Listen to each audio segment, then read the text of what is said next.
From a 13,000-year-old skeleton with a stone point buried in its spine, to a sky over France going dark with 10,000 arrows in 10 seconds, to a single flash of light over a Japanese city that ended a war and started an entirely new kind of fear.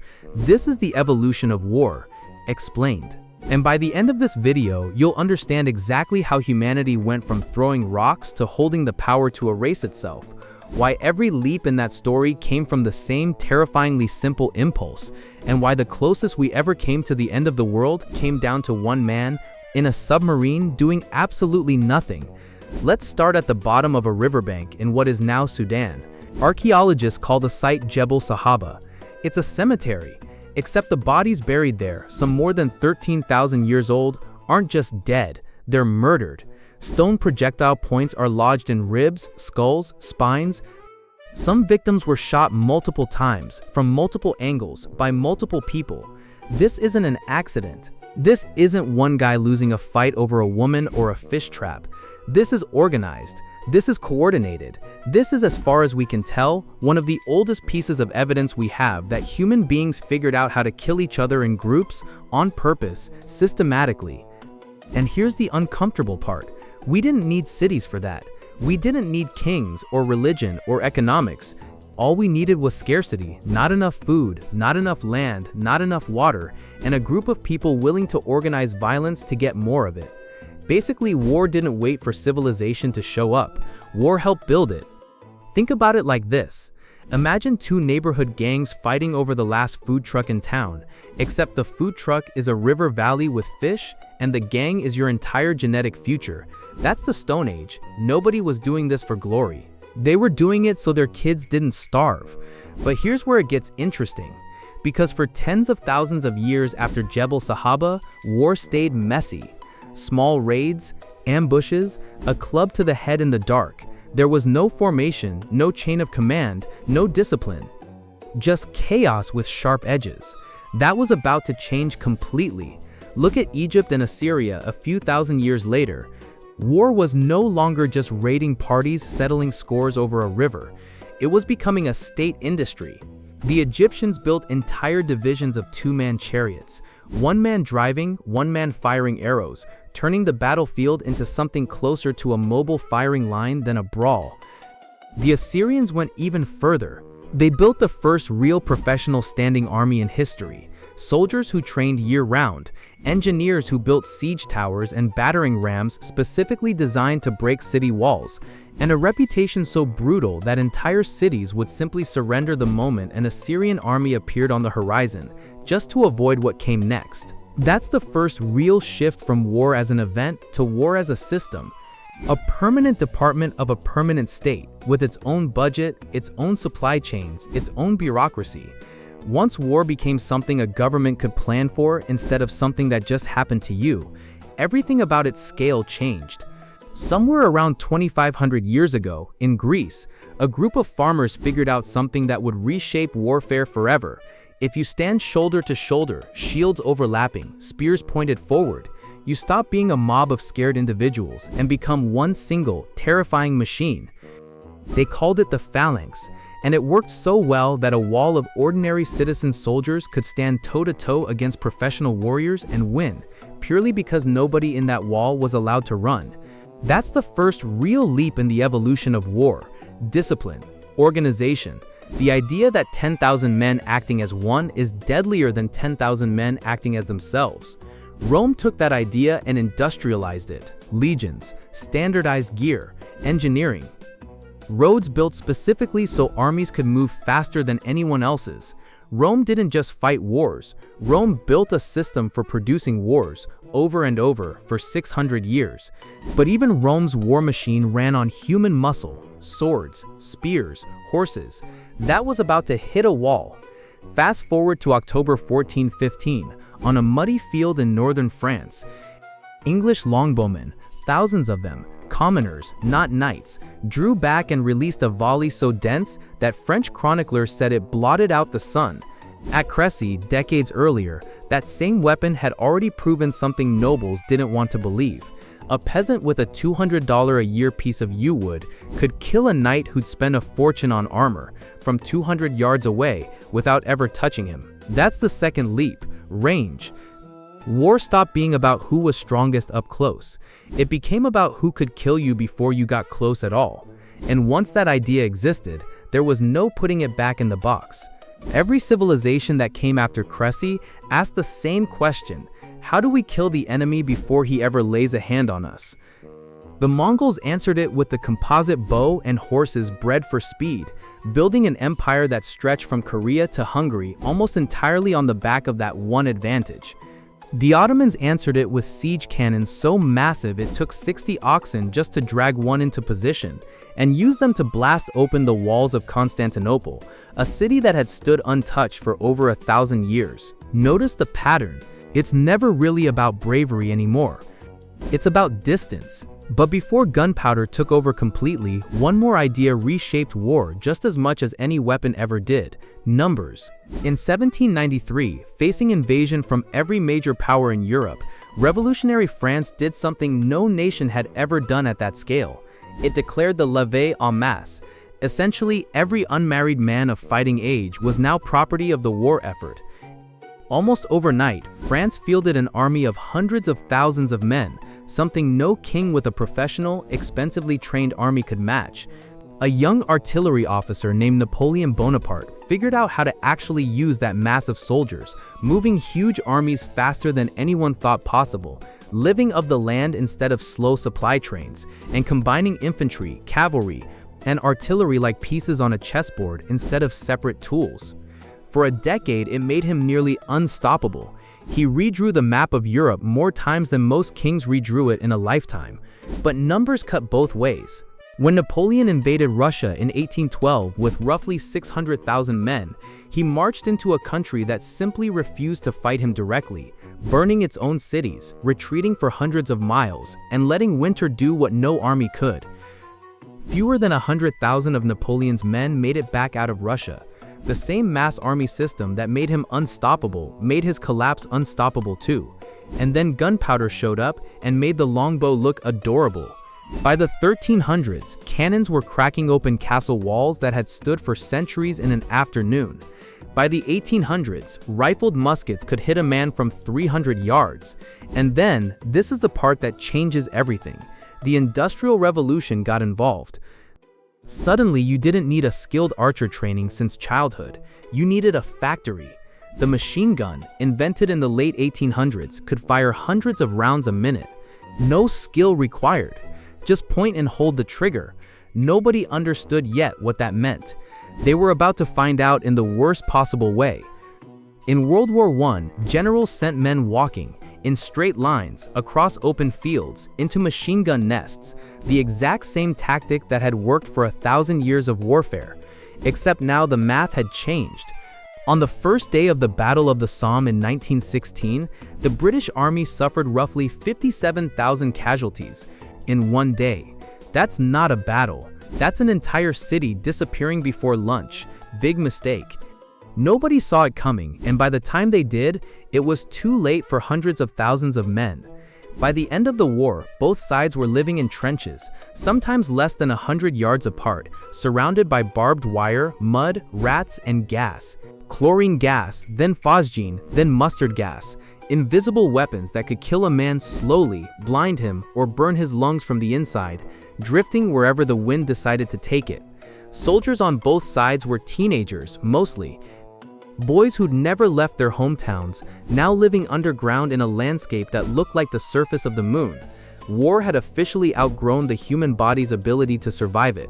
But World War I, as horrific as it was still fundamentally a war fought between armies.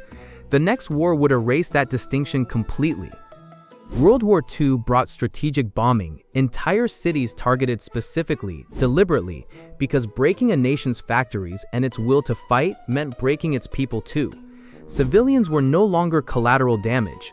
In some strategies, they were the actual target.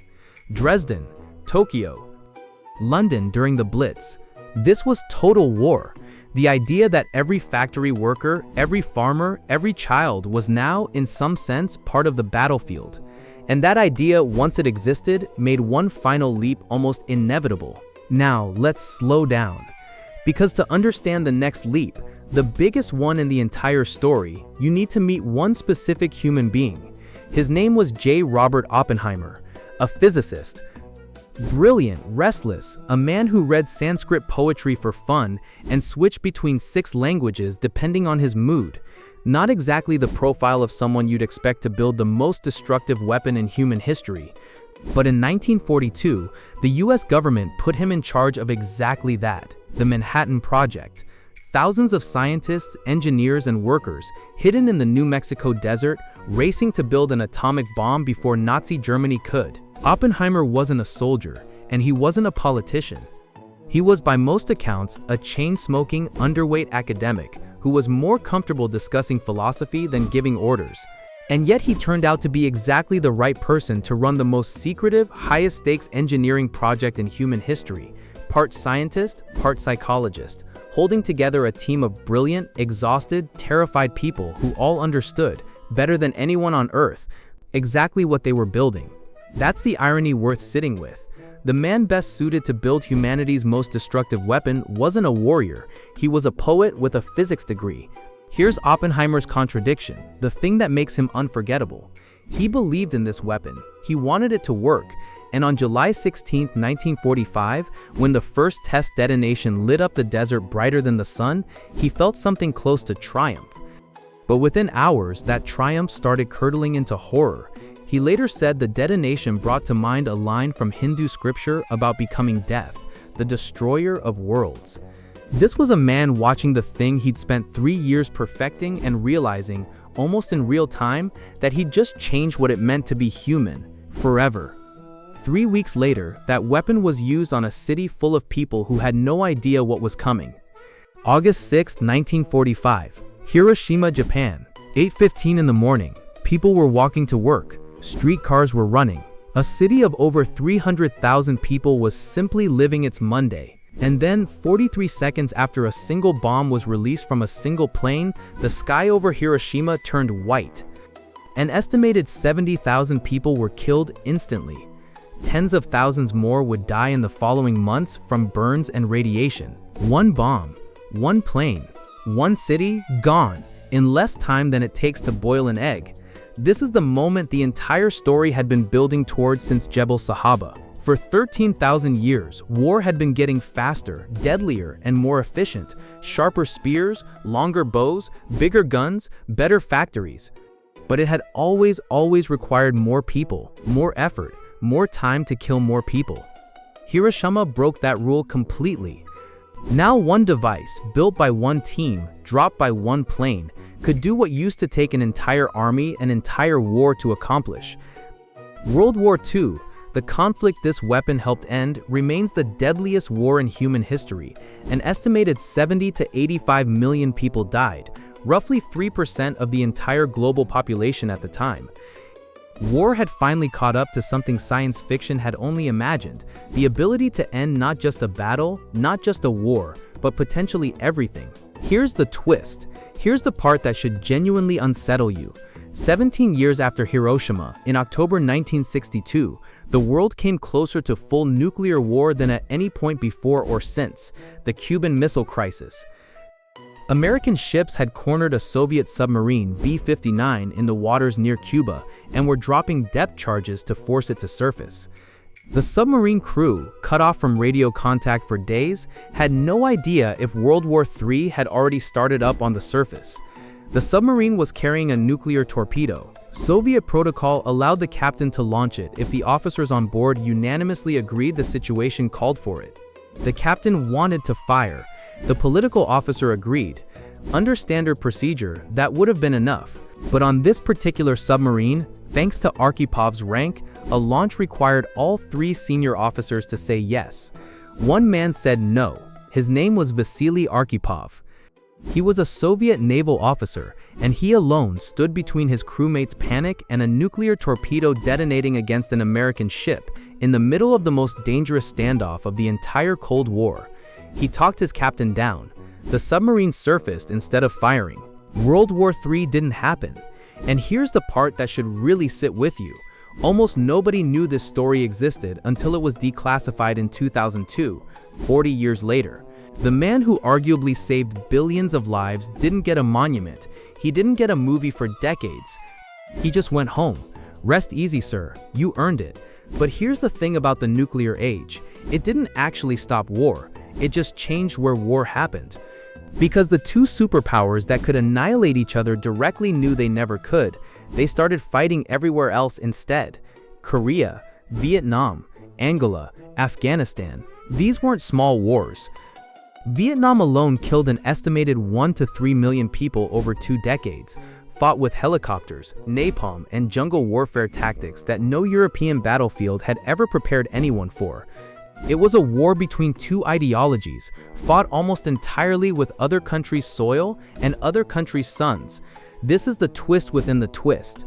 The bomb that was supposed to make war too terrible to fight didn't end war.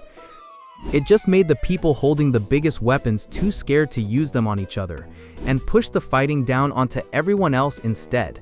So here's where the story leaves us. 10,000 years ago, war meant a man with a sharpened rock, driven by hunger. Today, war means a button, a satellite, a drone thousands of miles from the person operating it, and, since 1945, the theoretical ability to end civilization in an afternoon. Look at the shape of that entire journey. It took roughly 13,000 years to go from a sharpened stone to a musket. It took less than 150 years to go from a musket to a machine gun capable of firing 600 rounds a minute. And it took less than 40 years after that to go from the machine gun to a weapon that could level an entire city in a single strike. The line isn't straight. It's a curve, and it keeps getting steeper. Each leap took less time than the one before it, and each leap increased the number of people a single decision could kill by orders of magnitude. And the curve hasn't stopped. Today, a soldier can sit in an air-conditioned trailer in Nevada and, through a drone thousands of miles away, watch someone's entire daily routine for weeks before ever making a decision. Cyber attacks can now shut down power grids, hospitals, and water systems without a single bullet being fired or a single border being crossed. Some militaries are already testing AI systems that can identify and select targets faster than any human operator could. The distance that started with a longbow at Cressy has now stretched so far that, in some cases, the person authorizing a strike will never see the place it happens, and the system pulling the trigger might not be a person at all. That's the real evolution of war. It's not really a story about weapons getting bigger. It's a story about human ingenuity, the exact same ingenuity that built irrigation systems and cured diseases and put people on the moon, getting turned again and again toward the question of how to end another human life more efficiently. The same brain that invented the wheel invented the machine gun. The same species that split the atom to understand the universe used it, within years, to erase 2 cities. And maybe the most important lesson in this entire 10,000-year story isn't about the weapons at all. It's about Vasily Arkhipov. It's about the fact that for every leap forward in our capacity to destroy each other, there has to be an equal, quiet, unglamorous leap forward in our capacity for restraint. One man saying no. One decision nobody will ever make a blockbuster about, sitting quietly underneath every single day we've had since 1962. So here's the question worth sitting with. As war keeps evolving, autonomous drones, cyber warfare, AI-driven targeting systems making decisions faster than any human can, will there always be an Arkhipov in the room? Or does removing humans from that final decision remove our last safety net? I'd genuinely love to know what you think in the comments. If this pulled you in, you're going to want to watch our video on the Cuban Missile Crisis next, the full 13 days, hour by hour, that almost ended everything you just watched unfold in this video. And if you want more stories like this, history that actually makes you feel something, hit subscribe. There's a lot more where this came from.